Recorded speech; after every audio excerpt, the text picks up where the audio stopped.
ইতিমধ্যে 2 বছৰৰ আগতে মুখ্যমন্ত্ৰীয়ে কাল্পনিক বুলি কৈছিলে বাঘ হাজৰিকাৰ পৰিৱৰ্তে নৰা হাজৰিকাই যুদ্ধ কৰিছিলে বুলি কৈছিলে। হিমন্ত বিশ্ব শৰ্মাই আপোনালোকে নিজে চাবলৈ পাব এই যে গেৰুৱা বখন বিজেপিৰ গেৰুৱা বখন পিন্ধিছে সেই বখন পিন্ধি তেওঁ হিমালয়লৈ যাব লাগিব, তেওঁ তপস্যা কৰিব লাগিব, নহ'লে তেওঁ গোটেই জীৱন জেল ভাত খাই থাকিব লাগিব। দিল্লীতে প্ৰশ্নটো কৰে যে আপোনালোকৰ লিডাৰবোৰ ইমান অভদ্ৰকে কথা ক'বলৈ লাগিছে এই জাৰ্ণালিষ্টবোৰক, তেওঁ কিহৰ ইমান অভদ্ৰ হয়? কোন তুমি অভদ্ৰামি কৰিবলৈ? মইতো চাকৰিয়ে কৰি আছো। খেনুক দেখি বোলে ৰান্ধো বাহু, খেনুক দেখি হেনো বোলে ডাং বান্ধো দুৱাৰ বান্ধো। খেনুক দেখি বোলে ৰান্ধো বাহু, খেনুক দেখি হেনো বোলে ডাং বান্ধো দুৱাৰ বান্ধো। এয়া ভোট বেংক ৰাজনীতি নহয় আৰু কি মহাশয়? এয়া কি? চাওক, আপোনাক পূৰ্ণ সমৰ্থন জনাইছোঁ।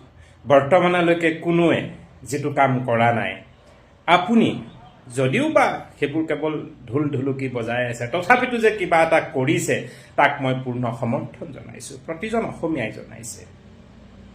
এই যে বাংলাদেশী মুছলমানবোৰক আপুনি যে এফালৰ পৰা তহিলংগ কৰিছে, চুটিৰ বিচুটি হেৰুৱাই দিছে যে কিছু, ভাল পাইছোঁ। যদিও এয়া কিন্তু পূৰ্ণ কৰিবলগীয়া কৰণীয় কাম কৰা নাই এজন মুখ্যমন্ত্ৰী হিচাপে, তথাপিতো আপোনাক মই ধন্যবাদ জনাইছোঁ।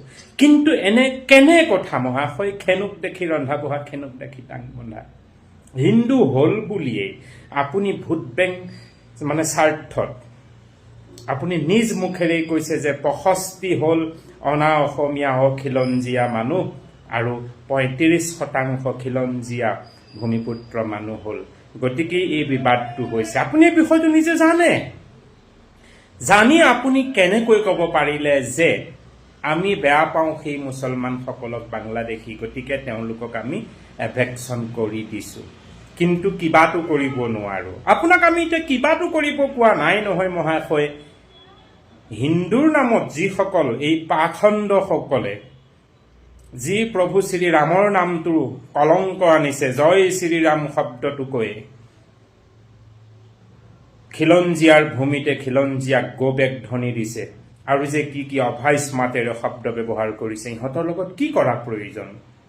সেয়া মই উচতাই দিয়া নাই, সেয়া সকলোবোৰ হৈ যাব, সময়ে কৰিব। আপুনি সহ্য কৰিব নেকি? আপোনাৰে দেশতে আপোনাক কোনোবাই গো বেক ধ্বনি দিব আৰু আপোনাৰ মা কি চুত বুলি যদি কোনোবাই কয়, তেতিয়া কি আপুনি সহ্য কৰিব? আপুনি নিশ্চয় ভিডিঅ'টো পাইছে, কাৰ্বি মা কি চুত, বাহেন কি লণ্ডা, বহুত কিবা কিবি যে ভিডিঅ'বোৰ যে কৈছে, গো বেক ধ্বনি দিছে, সেইবোৰ পাইছে ন? ইমানবোৰ শুনাৰ পিছত কোনো কাৰ্বি সন্তানে কিংবা অসমীয়াই ধৈৰ্য আৰু সহ্যৰে বহি থকাটো কেতিয়াও আচলতে পুৰুষত্ব কাম নহয়, সেইটো আপুনিও বেছ বুজি পাইছে। কিন্তু আপুনি এই কাৰণে মনে মনে থাকিব, কাৰণ আপোনাৰ vote bank policy, vote bank ৰাজনীতি। আপোনাক লাগে ভোট বেংক। সন্মুখত 26ৰ ইলেকশ্যন, এইখিনি সময়তে নহ'বলগীয়া এটা ট্ৰিটমেণ্ট হৈ গ'ল, যিটোত এনে এটা সমস্যা ঘটি গ'ল। আপুনি কৰিবনে? কাৰ্বি ভূমিৰ পৰা অনা অসমীয়া খিলঞ্জীয়া সেই মানুহখিনিক বহিষ্কাৰ কৰিবনে? আমি কোৱা নাই সিহঁতক মাৰি কাটি পেলাওক বুলি, সেইসকল যিহেতু ভাৰতীয় তেওঁলোকক তেওঁলোকৰ জেগালৈ পঠিয়াই দিয়ক। আপুনি নিজেই কৈছে 65% হ'ল, বিপৰীতে 35% কেৱল খিলঞ্জীয়া ভূমিপুত্ৰ, সেই খিলঞ্জীয়া ভূমিপুত্ৰৰ ভূমিত আপুনি নিজেই কৈছে যে চৰকাৰী ভূমি দখল কৰি আছে, বিজিআৰ সেইবোৰ দখল কৰি আছে। সেইসকলক আপুনি মাৰি পেলাবলৈ নালাগে। আপুনি সেইসকলকো মাৰি পেলোৱা নাই, কাকো মাৰি পেলাব কোৱা নাই। কৈছোঁ যে ডিঙিত টেটু পাতত ধৰি নিশিপাই ঠেকেচা মাৰি থৈ আহক যিসকল বাংলাদেশী, লাগিলে সিহঁত হিন্দুৱে হওক মুছলিমেই হওক। এতিয়া কথা হ'ল যিসকল আমাৰ ভাৰতীয় অনা অসমীয়া অন্যায়ভাৱেৰে বেদখল কৰি গুজেই গজালি হৈ দখল কৰি আছে, সেইসকলক যিয়ে নিজৰ খিলঞ্জীয়া ভূমিতে খিলঞ্জীয়া ভূমিপুত্ৰক গো বেক ধ্বনি দিছে, সেইসকলক আপুনি তাৰ পৰা এভেকশ্যন কিয় নকৰে? আপোনাৰ ভোট বেংক পলিচি নহয়নে? তাত আপোনাৰ কঁপনি উঠিছে। মনত ৰাখক, অসমীয়া জাতি জনজাতি মিলি আমি যি অসমীয়া জাতি, এই অসমীয়া জাতিৰ মাটি যি সুৰক্ষা, এই আইনত যদি আপুনি ব্যাঘাত জন্মায় মহাশয়, সময় কিন্তু ক্ষমা নকৰিব। হয় 26ত আপুনি CM হ'ব, কাৰণ বিকল্প গত্যন্তৰ নাই, কিন্তু মহাশয় সময়ে কিন্তু ক্ষমা নকৰিব, কথাষাৰ লক্ষ্য ৰাখক। আমি কোৱা নাই যে আপুনি সেইসকলক মাৰি কাটি পেলাওক, কিন্তু এইটো অৱশ্যে কৈছোঁ আপুনি কৰাৰ প্ৰয়োজন, যিহেতু সেইসকল অনা অসমীয়া অখিলঞ্জীয়া অসমৰ ভূমিতেই আহি খিলঞ্জীয়াৰ ভূমিতেই আহি খিলঞ্জীয়াক গো বেক ধ্বনি দিয়া আৰু যে কিমান অসভ্য অসভ্য শব্দৰে ভিডিঅ' কৰি প্ৰকাশ কৰিছে, সেইসকলক আপুনি ভোট বেংক পলিচিৰ আশাত কেনেকৈ অসমীয়াৰ বুকুত বহুৱাব পাৰিছে মহাশয়? ভোট বেংক ৰাজনীতি এৰক, অসমীয়াৰ হৈ কাম কৰক, অসমীয়া ভূমিপুত্ৰ খিলঞ্জীয়াৰ হৈ কাম কৰক, অসমৰ হৈ কাম কৰক। আমাৰ অসমৰ মুখ্যমন্ত্ৰীৰ মানে ক্ষমতাত থকাৰ মুহূৰ্তটো অসমৰ ভিতৰত আটাইতকৈ বেছি। অসমত আজিলৈকে যিমান মানুহৰ জন্ম হৈছে, কোনো মানুহে যিকোনো কাম কৰি হ'লেও নিজে শাসনৰ গাদীত থাকিমেই বুলি কোনেও নাভাবে।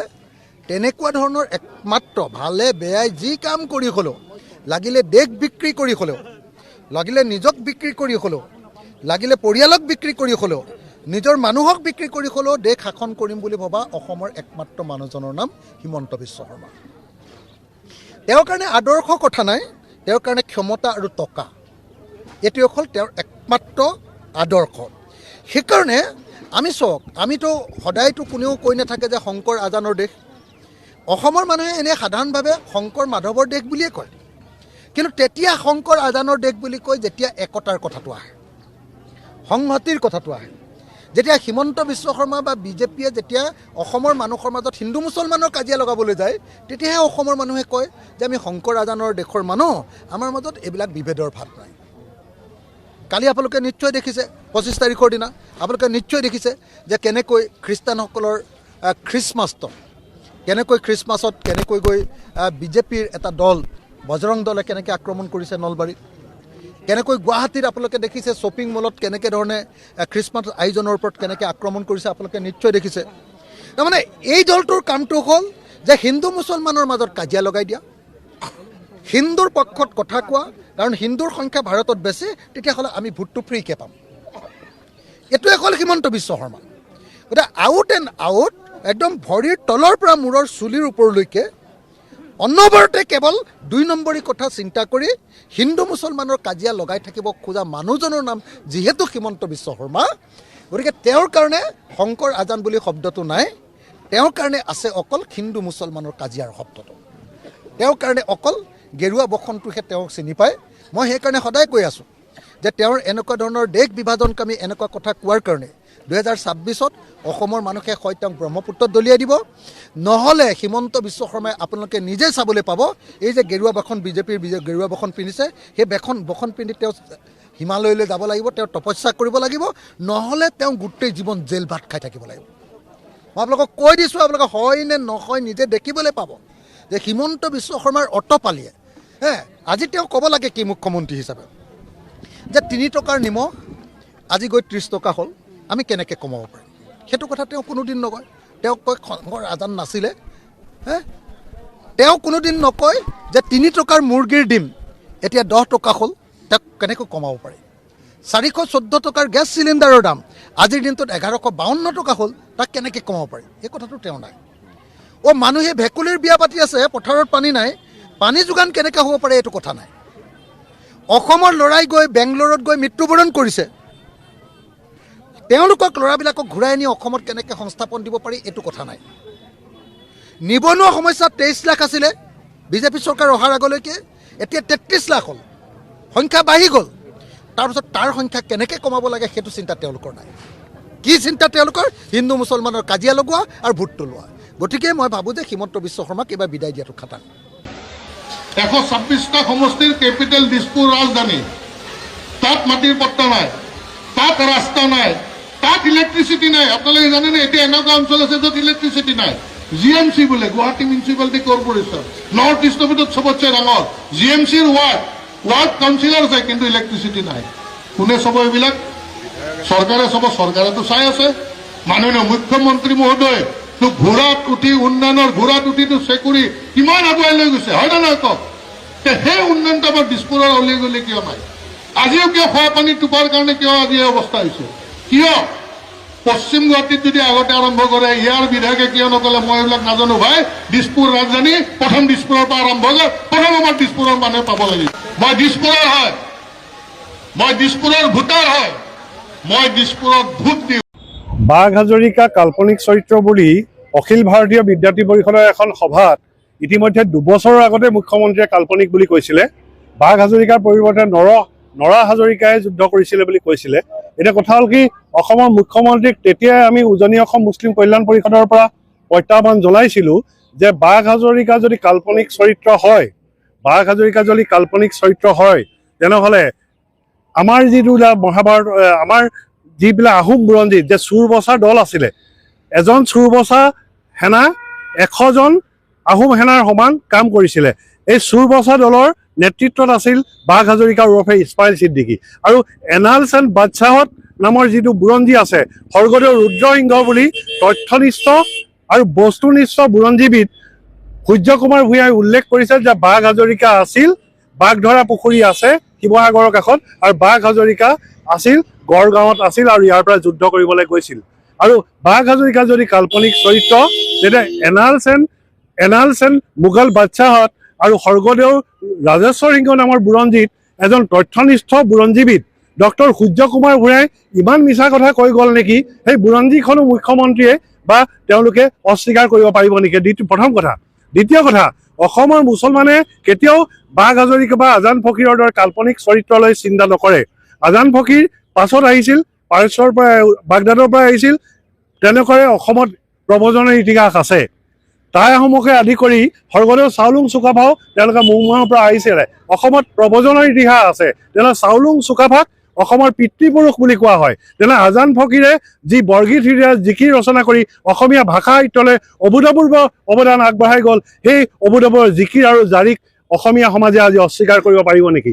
মুখ্যমন্ত্ৰীক পোনপটীয়া প্ৰশ্ন। আৰু দ্বিতীয় কথা, বাঘ হাজৰিকা যদি কাল্পনিক চৰিত্ৰ হয়, অসমৰ মুছলমান সমাজে কোনো কাল্পনিক চৰিত্ৰলৈ তেওঁলোকে গৰ্ব অনুভৱ নকৰে। সেইকাৰণে 2007 চনত সেই সময় আইন মন্ত্ৰী প্ৰণৱ গগৈয়ে শিৱসাগৰ ভটিয়াপাৰত যিটো লাচিত বৰফুকনৰ প্ৰকাণ্ড প্ৰতিমূৰ্তি নিৰ্মাণ কৰিছিল, তাৰ ঘৰত ডাল হৈ থকা এজন দাৰিয়া মানুহ, পাগুৰি পিন্ধা মানুহ আছে, এয়া হ'ল কাল্পনিক বাঘ হাজৰিকা।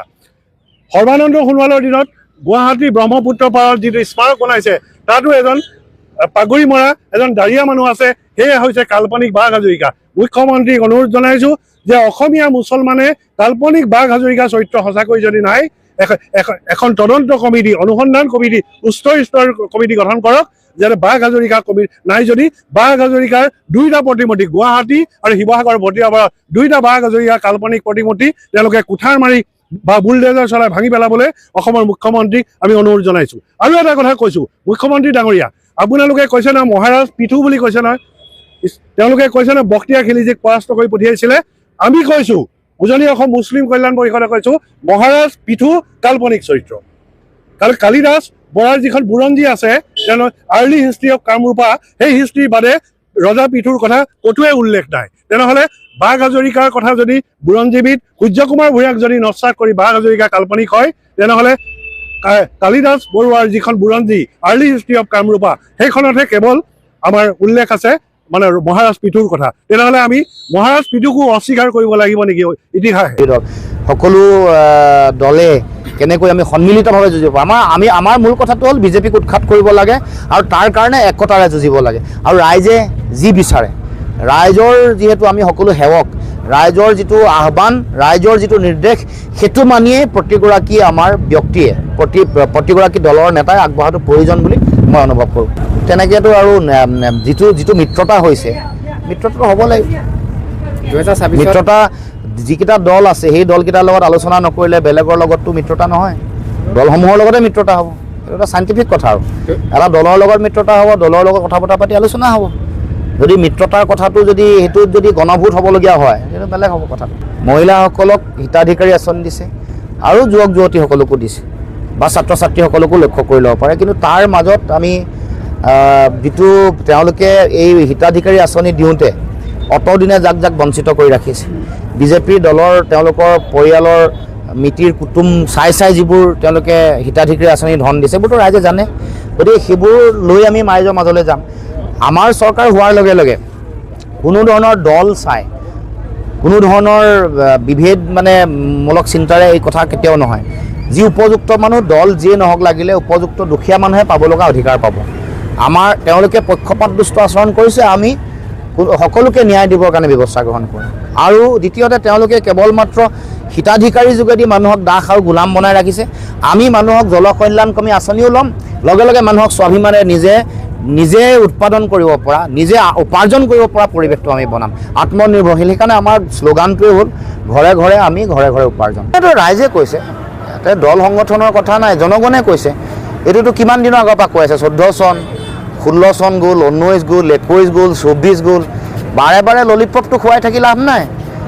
এইটোতো দুদিন এদিনৰ কথা নহয় নহয়, নিৰ্বাচনৰ আগত হ'বই লাগিব। 2014 চনৰ লোকসভা নিৰ্বাচনৰ আগতে প্ৰতিশ্ৰুতি আছিল। 16 চনত সৰ্বানন্দ সোণোৱাল মুখ্যমন্ত্ৰী হ'ল, ভিজন ডকুমেণ্টত এইবোৰ কথা কৈছে। 2016 চনৰ পৰা এতিয়া 2026 চনলৈকে 10 বছৰ। 10 বছৰ যদি জনজাতিকৰণ কৰিব পৰা নাই, ব্যৰ্থতা তেওঁলোকে স্বীকাৰ কৰি অসমৰ বৰ্তমানৰ মুখ্যমন্ত্ৰী তেওঁৰ লগত থকা ভায়েকসকলে তাৎক্ষণিকভাৱে পদত্যাগ কৰিব লাগে। নিৰ্বাচনৰ আগত যদি জনজাতি দিব নোৱাৰে 6টা জনগোষ্ঠী, তাতকৈ লাজ লগা লজ্জাজনক কথা নাই।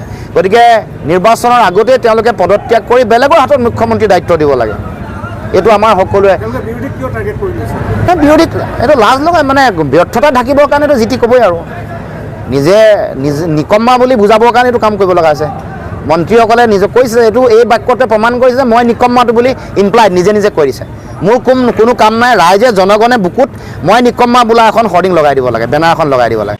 মোৰ হিচাপত সেই জাৰ্ণালিষ্টটো হৈছে অতি ব্ৰেভ জাৰ্ণালিষ্ট, কাৰণ তো এডিটৰে নাযায়, এডিটৰ ঘৰত বহি আছে বা অফিচত বহি আছে, কিন্তু যাই মুখখন সেইটোত। আৰু মই বহুতবাৰ দেখিছোঁ আমাৰ কিছুমান লেটলি এটা অসমত মই বাৰেপতি মোক মানে দিল্লীতে প্ৰশ্নটো কৰে যে আপোনালোকৰ লিডাৰবোৰ ইমান অভদ্ৰকে কথা ক'ব লাগিছে, এই জাৰ্ণালিষ্টবোৰক কিহৰ ইমান অভদ্ৰ হয় কোন তুমি অভদ্ৰামি কৰিবলৈ? মইতো চাকৰিহে কৰি আছোঁ, চাকৰিতহে মই প্ৰশ্ন সুধিছোঁ, তুমিও চাকৰিহে কৰি আছা, পাৰ্চনেল একো নাই। তোমাৰ চাকৰিত থকাৰ কাৰণে মোৰ চাকৰিত মই যিহেতু আছো, সেইকাৰণে তোমাৰ চাকৰিটোত মই প্ৰশ্ন কৰিছোঁ, আৰু প্ৰশ্ন কৰিবলৈ মোৰ ৰাইটটো কিন্তু সংবিধানে দিছে, কাৰণ সেইকাৰণেহে মই এই কামটো কৰিছোঁ। নহ'লে মই পাব্লিক ৰিলেশ্যন জইন কৰিলোহেঁতেন। এতিয়া ৰবিশ কুমাৰে কয় গদি মিডিয়া, মোৰ হিচাপত এইবোৰ মিডিয়াই নহয়, এইবোৰতো পাব্লিক ৰিলেশ্যন। তেওঁলোকে DIPRৰ এটা এক্সটেণ্ডেড আৰ্ম, আৰু আমাৰ যিটো কৰ্পৰেট ছিষ্টেম হৈ গৈছে জাৰ্ণালিজিমৰ, কৰ্পৰেট ছিষ্টেমত মানে এইবাৰ নেক্সট ইয়েৰ কিমান পইচা বাঢ়িব, সেইবোৰ কৰ্পৰেট ছিষ্টেমত হয় সেই বস্তুটো। আমিতো সদায় আমি আগতে কোৱা আছে ঝোলা জাৰ্ণালিষ্ট, আমিতো ঝোলা লৈয়ে মানে ঘূৰি ফুৰিব লাগে। অকল প্ৰাইম মিনিষ্টাৰে ঝোলা লৈ উঠি নাযাব, আমিও যাব লাগিব দৰকাৰ হ'লে। ঝোলালৈকে চলে যায়গি বুলি কয় নহয়, আমিও তেনেকুৱাই। কিন্তু কথাটো হৈছে যে কাম আমি মানুহৰ হৈ প্ৰশ্ন সুধিব লাগিব। অকল খালি মানে কোনোবা লিডাৰ দেখিলে মাইককেইটা ওচৰলৈ আনি কৈ দিয়াটোৱেই জাৰ্ণালিষ্ট নহয়, বা কোনোবা শ্ব'ৰুম খুলিলে তাত গৈ আমি কিবা এটা মানে পাব্লিচিটি এটা দিলোঁ, সেইটো জাৰ্ণালিজিম নহয়। জাৰ্ণালিজিমৰ কথা হৈছে মানুহৰ প্ৰশ্ন আমি কৰিব লাগিব, মানুহৰ কথা চাব লাগিব, সেইখিনিহে আমাৰ কাম। আৰু মানুহৰ হৈহে আমি প্ৰশ্ন কৰোঁ। তাত যদি কোনোবাই পাৰ্চনেলি লয়, তেতিয়াহ'লে তেওঁকহে দেখুৱাই যে তেওঁ এই কামটোৰ কাৰণে চাগে যোগ্য নহয়, কাৰণ আমিতো আমাৰ কাম কৰি গৈছোঁ। সেইকাৰণে মই খুব ভাল পাইছোঁ ইমান মহিলা জাৰ্ণালিষ্ট। মই প্ৰথমবাৰ খগেনদাক সুধিছোঁ যে মহিলা কিমান ইয়াত, বোলে 100তকৈ ওপৰ, বোলে সেইটোহে অসম, সেইটো অসম। ইমান মহিলা, আৰু এনেই আহি যোৱা নাই, কত কাম কৰি চাগে আহিব লগা হৈছে। খালি মোৰ মহিলাই হওক বা পুৰুষেই হওক, জাৰ্ণালিষ্টৰ প্ৰথম মই ৰিকুৱেষ্টটো ৰাখিম যে হেল্থটো নিজৰ ভাল ৰাখিব লাগে দেই। আমিও সেইবোৰত মানে খুব ভুক্তভোগী। হেল্থটো বৰ ডাঙৰ বস্তু। আমি কাম কৰি যাওঁ কিন্তু নিজৰ হেল্থটোৰ কথা চিন্তা নকৰোঁ। পানী বটল এটা লৈ আহিছোঁ দেই, লৈ ফুৰিব লাগিব। পানী বৰ ডাঙৰ বস্তু। খোৱা একো মানে ৰিচ খোৱা খাব নালাগে, কিন্তু সময়ত খোৱা, নিজক প্ৰায়ৰিটাইজ কৰা। মহিলাবোৰে আৰু বেছিকৈ পাহৰি যায়, সেইটো কিন্তু কৰিব নালাগে। আৰু জাৰ্ণালিষ্টক মই বহুত দেখিছোঁ, কেমেৰা পাৰ্চন ইয়াত আছে, তেওঁলোককো মই দেখিছোঁ যে বহুত দেৰি কাম কৰি আছে, ইলেকশ্যন ৰেলী কৰি আছে, খাবলৈ সময় নাই। কিবা এটা লৈ যোৱা লগত, কিবা এটা লৈ যোৱা, বিস্কুটৰ পেকেট এটা হ'লেও লগত লৈ যোৱা, খাবা। কাৰণ যদি হেল্থটো ঠিক নাথাকে তেতিয়াহ'লে কিন্তু একো কৰিব নোৱাৰে। সেই হেল্থটোৰ কাৰণে আমি সদায় কনচিয়াছ হৈ থাকিব লাগে, আৰু তাৰ কাৰণেও আমাৰ ব্ৰেইনটো শান্তিও থাকিব লাগে। চ' সেই বস্তুখিনি আমাৰ কিন্তু অতি জৰুৰী। আৰু কেতিয়াবা কোনোবা, মই বহুত ক্ষেত্ৰত মই নিজকে দেখিছোঁ যে মই মানে লিডাৰ বা কোনোবা বিউৰ'ক্ৰেটে অলপ খং উঠাবলৈ চেষ্টা কৰে, কিন্তু আমাৰ আচলতে কামটো খং উঠা কাম নহয়। আমি যদি খং তেখেতক উঠিয়াব পাৰিছোঁ বা অন্য এগৰাকী উঠাব পাৰিছোঁ যাক প্ৰশ্ন কৰিছোঁ, তাৰ মানে খুব ভাল প্ৰশ্ন সুধিছোঁ। আমি খুব ভাল প্ৰশ্ন সুধিছোঁ, তাৰ জবাব নাই।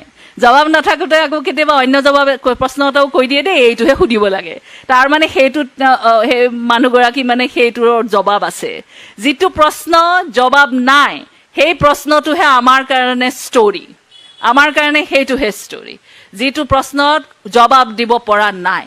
আৰু মই এটা মানে লাষ্টত এইটোৱে ক'ম যে ইলেকশ্যন আহিছে, এতিয়া আমি মানুহৰ কথা পাতিব লাগে। কাৰণ প্ৰতি সময়তে মই দেখিছোঁ ইলেকশ্যনৰ ছিজনত আমাৰ নেশ্যনেল মিডিয়াটো দেখোঁ, এতিয়া বহুত আহিব ইয়ালৈ, মানে মানুহৰ অলপ স্কিম টিম চাই সেই কথা চথা সেইখিনি সেই সময়ত হয়। আৰু সেই বস্তুটো কিন্তু শেষ হ'ব নালাগে, সেইটো সদায় কণ্টিনিউ হ'ব লাগে। মানুহৰ প্ৰশ্নটোৰ পৰা আমি দূৰলৈ যাব নালাগে। কাৰণ আজিকালি বহুত ছ'চিয়েল মিডিয়া আহিছে, যি টি আহিছে, এনেকুৱা ধৰণৰ ইউটিউবাৰবোৰ লগাই পেলাই পাব্লিক ৰিলেশ্যনো কৰিব লাগিছে। এইটো অল অভাৰ ইণ্ডিয়াত চলিছে আৰু এতিয়া অসমলৈও অহা মই দেখিছোঁ কিছু কিছু ক্ষেত্ৰত। আৰু এইবোৰ হ'ব। ইউটিউবাৰ আৰু জাৰ্ণেলিষ্টৰ মাজত এটাই ডিফাৰেঞ্চ, সেইটো হৈছে যে জাৰ্ণেলিষ্টে এথিক্স অফ জাৰ্ণেলিজম মেইনটেইন কৰি চলে, ইউটিউবাৰে কাৰোবাৰ মানে স্থিতি বা কাৰোবাৰ এটা মানে পাৰ্চনেলিটি ভালকে কোটিং এটা দি পেলাই এছিয়ান পেইণ্টছ লগোৱাটোহে তেওঁলোকৰ কাম। কিন্তু আমাৰ কাম সেইটো নহয়। আমাৰ কাম হৈছে মানুহৰ কথাখিনি কেনেকৈ উলিয়াই আনিব পাৰিছোঁ। আৰু চৰকাৰে কেতিয়াবা আমাক ক'বও পাৰে যে আমি ইমান ভাল কাম কৰিছোঁ, এইটোৰ কথা কিয় নাপাতা। মোক বহুতবাৰে সোধে যে ইমান ভাল इतने बढ़िया बढ़िया प्रोजेक्ट्स लाए हैं, तो आप इसके बारे में क्यों नहीं बात करती है। मतलब आप क्या DIPR है ना इसके लिए बात करने के लिए, वो मेरा काम नहीं है। मेरा काम ये है कि मैं अगर आप कोई गलत करते हैं तो उसके बारे में बात करना। যিটো ভুল কৰিছে সেইটো তাৰমানে মই দেখুৱাই দিয়াটোহে মোৰ জাৰ্ণেলিষ্টৰ কাম। বাকীবোৰ DIPR কৰিব, বাকী সেইবোৰ DIPRৰ কাম। কিন্তু পোষ্টাৰ লগাব, হোৰ্ডিং লগাব, সেইবোৰ DIPRৰ কাম। আমাৰ কাম হৈছে চৰকাৰখনে যি ভালকে কৰিব পৰা নাই আৰু কি কৰিব পাৰে সেই কোৱাটোহে আমাৰ কাম। আৰু ভাল গভৰ্ণমেণ্ট এখনে সদায় ভাল জাৰ্ণেলিষ্ট বিচাৰে। কিয় বিচাৰে ভাল গভৰ্ণমেণ্ট এখনে? কাৰণ জানে যে য'ত যদি ভুল হৈছে এই ষ্টৰিবোৰৰ পৰা বা এই জাৰ্ণেলিষ্টবোৰৰ পৰা যদি আমি গম পাওঁ তেতিয়াহ'লে আমি শুধৰাব পাৰোঁ। কাৰণ মনত ৰখাটো উচিত যে মানুহৰ কাম কৰিবলৈ হৈছে, কোনেও নিজৰ পুঁজিপতি হ'বলৈ অহা নাই, নিজৰ মানে ঘৰ ভঁৰাল ডাঙৰ কৰিবলৈ অহা নাই। আৰু যদি কোনোবা ডাঙৰ কৰিবলৈ আহিছে তেওঁক আমি প্ৰশ্ন কৰিব লাগে।